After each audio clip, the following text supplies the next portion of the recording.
Talk us through those days and weeks when you found out your colleagues were plotting against you. Hi, Phil.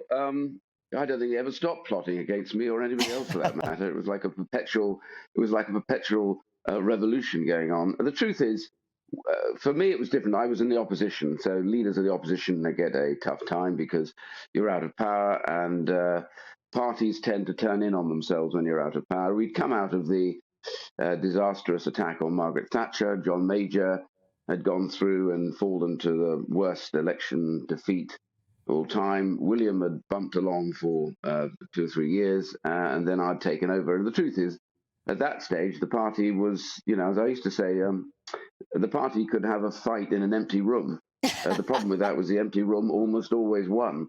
And it's a point, really, until parties decide they want power, then they just do this to each other. And eventually they wake up one morning and go, do you know what? It'd be not a bad idea if we actually got into government to do a few things.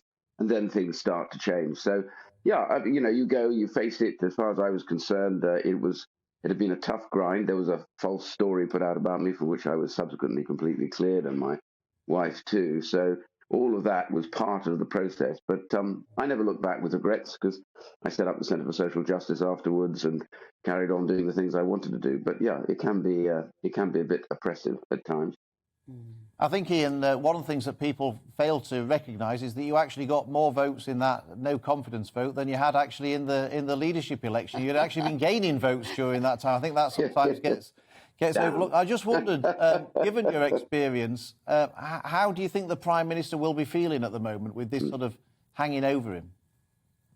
Well, any leader that finds their parties doing this will feel beleaguered. There's no question about it.